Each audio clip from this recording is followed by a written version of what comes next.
Today, we're going to show you how to turn this into this. To turn an egg into a chicken, there are a few supplies that you're going to need. Of course, you're going to need some fertilized eggs. Then we're going to use our chicken incubator to create the ideal conditions to help our eggs develop until they're ready to hatch, and some supplies to take care of our chicks after they're born. With these supplies and some information, we're going to provide you with a step-by-step guide on how to incubate and hatch your own baby chicks. We've got our fertilized eggs here to incubate. When selecting fertilized eggs for incubation, freshness is key. Try to select eggs that have been laid within the last 10 days, and it's important that you do not refrigerate them or wash them.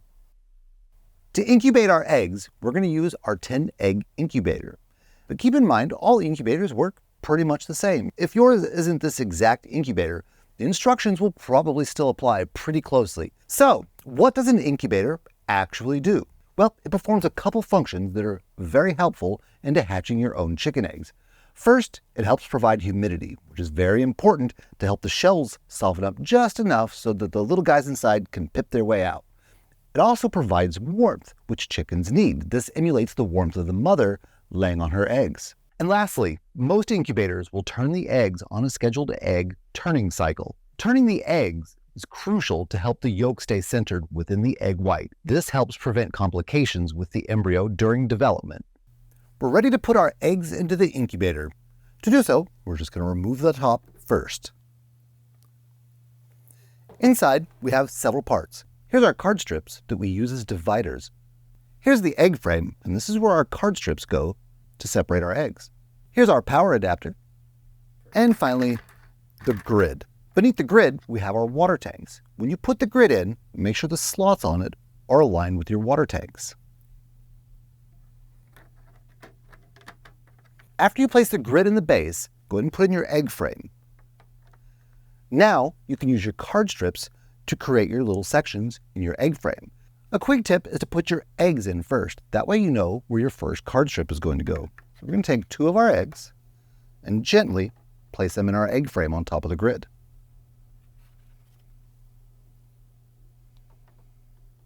Now, we're ready for our first card strip.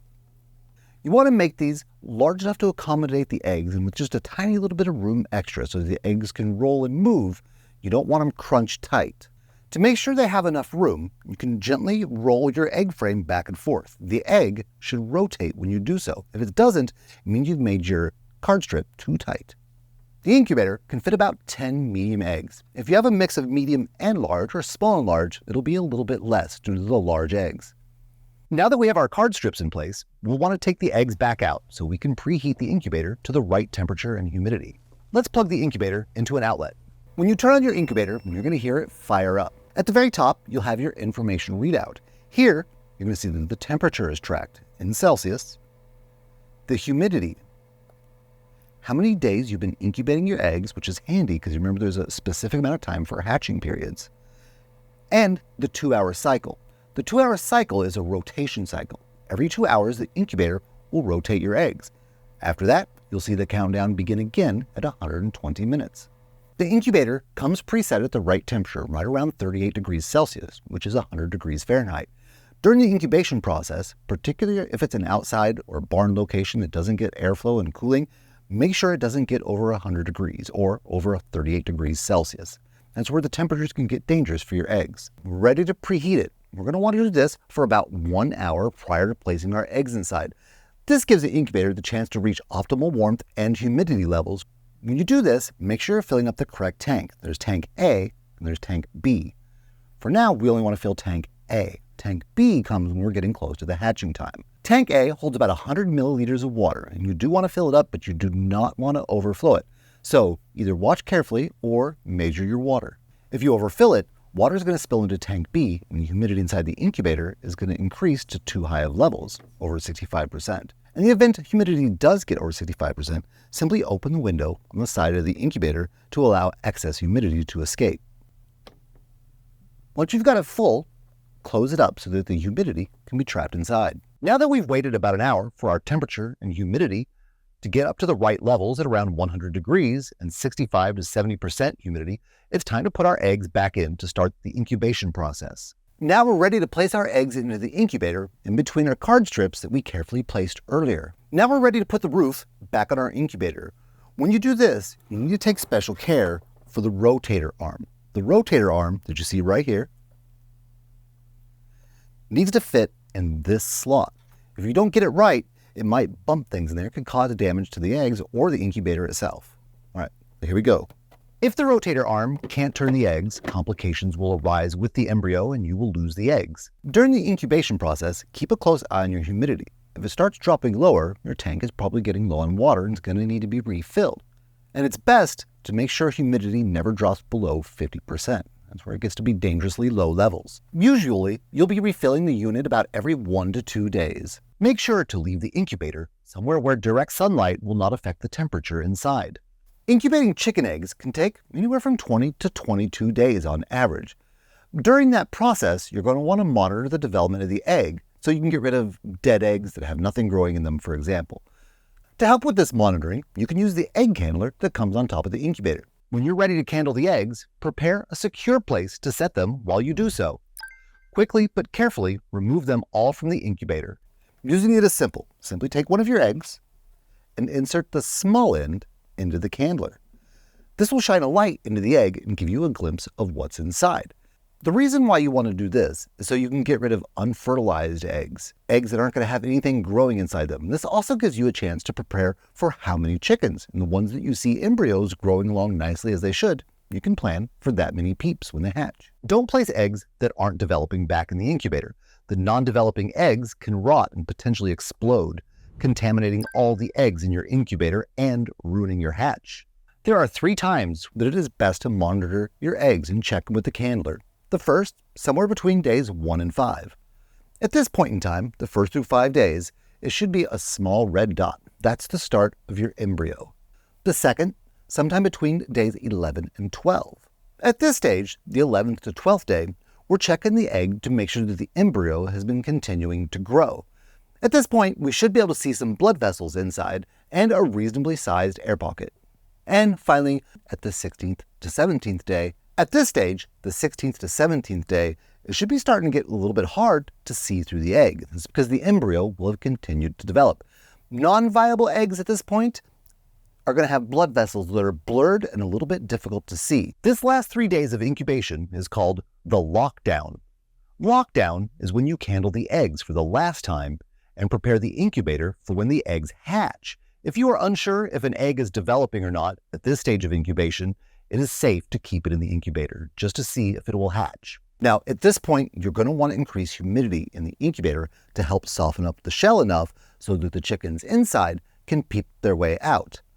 To do this, you'll simply add water to the second tank or drawer on the incubator. The one that's marked B is actually a little bit larger than the one marked A. This is so you can increase the humidity by a significant degree in the final stage of development. It's also at this point where you'll want to decrease the temperature of the incubator to 98 or 99 degrees Fahrenheit. This is also the stage of development where you can stop rotating the eggs. Before putting water into the B tank to increase humidity, you can remove the egg frame from the inside. Do not disturb the eggs after lockdown and avoid opening the incubator at all costs. Now it's time to wait and anticipate the arrival of the chicks. Make sure to monitor the eggs and keep an eye out for eggs with pips in them. As the chicks start to pip the eggshell, you can decrease the incubator temperature by 1/2 to 1 degree Fahrenheit to prevent the chicks from overheating. After a chick has pipped the eggshell, it will take a long break. Breaking through the eggshell with its egg tooth, located at the very tip of a young chick's beak, is very hard work, and the chick needs a break before it moves on to the next step of hatching. After the chick has rested, it will start to unzip the rest of the eggshell. Unzipping requires that the chick rotates around in the egg and breaks the eggshell so that it can free itself from the egg. Once unzipped, the chick will struggle and kick to come completely free of the eggshell. As hard as this struggle can be to watch, don't help the chick. It needs to build up its muscles so that it can walk and grow properly. To summarize, the 2 best pieces of advice during this stage are: don't help a chick hatch from its egg, and don't open the incubator if chicks are hatching or there are pips in unhatched eggs. The proper humidity and temperature are crucial for the chicks to hatch properly. If the humidity gets too low, then the shell membrane that is exposed around the pip will dry out and trap the chick inside the egg. A healthy chick will not need help hatching. After a chick has kicked free of its egg, it will stumble around the incubator and cause general havoc. Don't worry. All that movement, jostling and cheeping encourages the other chicks to hurry up and hatch. Many people get worried about the chicks during hatching. Hatching is very exhausting for the chicks, and oftentimes the little chicks are tired after the hatching process. So if you notice your baby chickens slumped over and panting, don't panic. They're probably just tired. When baby chickens hatch, they actually eat the yolk and the membrane of their eggshell, which provides them with lots of very valuable nutrients. Because the baby chickens have already eaten their shell nutrients, they don't really need to feed or drink again until 1 to 2 days after they hatch. They'll also be looking pretty damp, and you might be tempted to try and dry them yourself. Don't worry, they'll fluff up on their own within a few hours. It's important that the baby chicks are not moved from the incubator until they have fully fluffed up, otherwise they might catch a chill. Don't take them out until you're sure all the baby chickens have hatched. There's no real way of predicting when the chickens are going to hatch. You might think it's all done, when suddenly 10 hours later another one pops out of the shell. That's why it's important to keep your baby chickens in the incubator for 24 to 48 hours, as their cheeping actually encourages any other baby chickens in the shell to hatch out. Even after you take the baby chickens out after 24 to 48 hours, leave the other fertilized eggs in the incubator for just one more day, just to be sure. Hatching day can be very exciting, usually followed by the question, what do I do now? After your chicks have hatched, your incubator might be a little bit dirty. You're going to be tempted to sterilize it.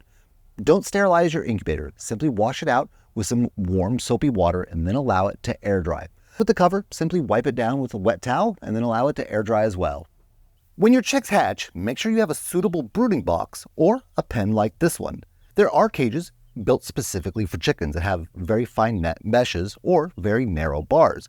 You can also make them out of things you have around the house, such as this pet cage. Now, when you do that, you might have to slightly modify it, as we did here with the cardboard around the edge. This is because the chickens will do their utmost to try to squeeze between the bars. We don't want that to happen, as they can get out and lose their source of heat, which is very dangerous for a young chick. Now, you should make sure you cover the surface in newspaper, wood chips, something disposable like that. You don't want to put your young chicks on a smooth surface, as this can lead to splayed legs. After they hatch, you want to try to mimic the conditions that the mother would otherwise provide. You can do things like heat lamps or this brooder plate. Out of the options, I prefer the brooder plate. One, it's adjustable easily with the knobs on the side, so you can adjust it up and down, again to mimic the conditions of the mother who covers the chicks. The brooder is powered by simply plugging it into a wall socket. Now, in addition to having adjustable height to mimic the conditions of the mother, it also has an adjustment knob to mimic the heat. Chicks love warmth. In fact, they require warmth, and if they lose their warmth, it could be very dangerous to them. The adjustment knob has a pretty wide range depending on the location. For example, if you're in a cold barn, you might have to turn it up to a significantly higher heat than if you're in a warm house or location. Heat lamps are also more dangerous. It can much more easily lead to a fire than a brooder plate. In addition to that, everyone has smelled the dust when it's burning off a heat lamp, and it's not a pleasant thing. You've already got to smell the chickens. You don't want to smell burning dust on top of it. The one advantage to heat lamps is they also provide light. So if you're using a brooder plate, you're going to want to make sure you provide some kind of light for the chicks. They see poorly in the dark, and they are going to need an external light source. One thing I really appreciate about this brooder plate is that it has a stand, but in addition to that, it has a very lightweight construction. That way, if something disrupts it and it were to fall over, it's very unlikely to harm your chicks. Like any living creature, soon after your chicks are born, they're going to require food and water. We have a few things to make that significantly easier. First up is the feeding trough and the drinker kit. As you can see, the trough allows multiple chicks to eat at a time. The trough-style feeder is great if you have a pretty large brood. As you can see, there are many slots for many chicks to be able to get food. Now, it's also very easy to refill. It simply has some hinges you can lift up and then pour in fresh feed. The drinker is handy because it's adjustable. Now, why does adjustable make it handy? It's because chicks love to eat and drink from something that's approximately eye level. So as they grow, you can pop out the adjustable legs on the drinker to make sure it remains at eye level with your growing chickens, even all the way to the point where they're fully matured. In addition to having adjustable legs, this one can be hung from a cage, chicken wire, or anything similar like that. And this also allows you to keep it at eye level. One of the reasons why it's handy to be able to hang them up, like this chick drinker with cup for cages, is because this keeps them off the ground, which helps keep the newspaper, the wood chips, or whatever you're using for your cage out of their food and water. Now, one more good thing about the chick drinker with cup for cages is that the cup kind of mimics their natural drinking conditions, like a small pool of water or similar. It's also incredibly easy to refill the water. Just pop open the top and pour more water in. If you're looking for something more affordable, these refillable chicken water and chicken feeder will work great while they're chicks. Now, they're not adjustable, so you won't be able to keep up as they mature, but they'll definitely get your chicks off the ground and growing, especially if you're not going to be raising chicks all the time. Like all living creatures, your chicks are eventually going to grow up to be full-blown chickens. When they do, they're going to need a coop, things to do, and a safe place to nest. If you'd like to learn how to keep your mature chickens safe, healthy, and happy, check out our video right there. If you'd just like to jump in and get started on our chick supplies, you can click the link right here.